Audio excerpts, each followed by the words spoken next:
July 1998, Shorthand English Senior Grade First Paper, get ready. Start. Dear friends, I am very happy to be with you all to discuss various subjects relating to the working class in our country.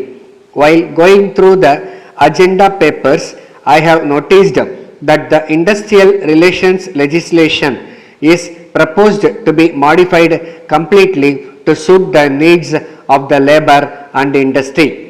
In this connection, may I refer to one point for the consideration of this conference. The term appropriate government under the Industrial Disputes Act needs revision.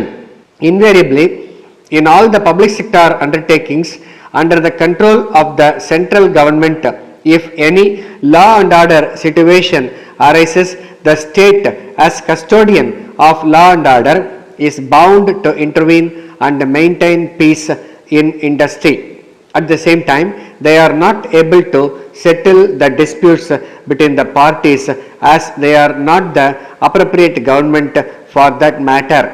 May I therefore suggest that this conference may consider the question of amending the Industrial Disputes Act suitably to give the state governments the necessary statutory powers to settle industrial disputes in the central sector units situated in the states.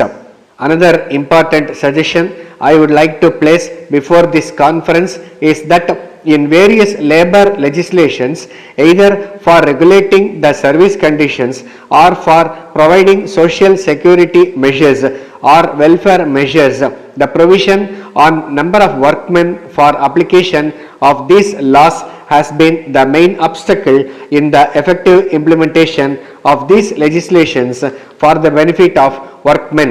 Wherever such ceiling exists in labor legislations, the employers resort to reduction of the number of workmen in their establishments to disown the obligations put on them.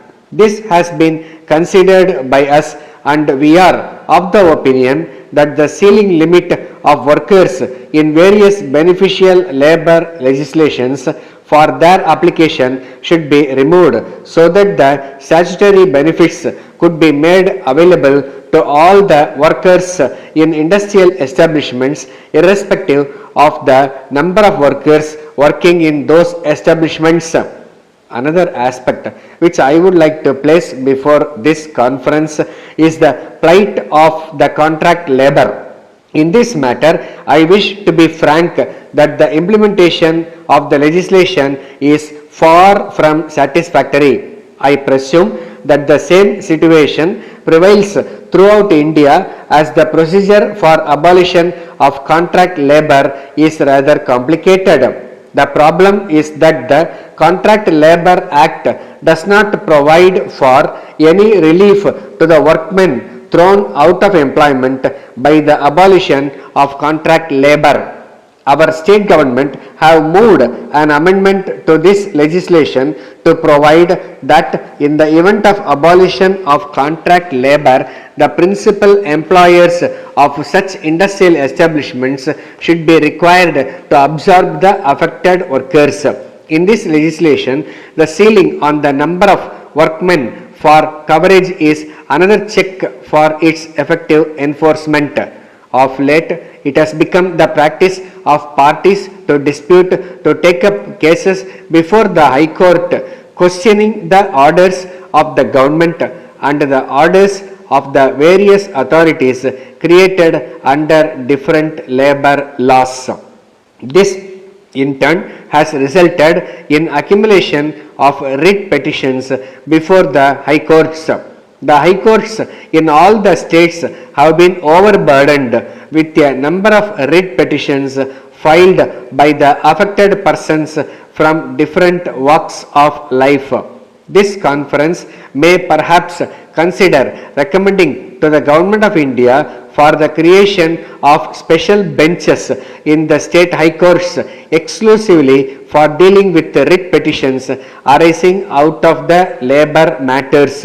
This will benefit the employees in securing speedy justice These progressive measures are essential for the benefit of the workers and the weaker sections of the society. Letter from the manager Chakrapani and Company, Kumbakonam, to the proprietor Krishna Traders, Chennai. Dear Sir, I am in receipt of your orders for the supply of brass vessels to you for distribution to other local traders and for sales through your retail shop. The number of vessels ordered under each item is a very large quantity and we will try to supply them as desired by you before the end of next month. In this connection, I would like to inform you that the quality metal sheets are in short supply. Therefore, we are making arrangements to procure them from various sources to meet the seasonal demand and to keep the schedule of supply to our customers.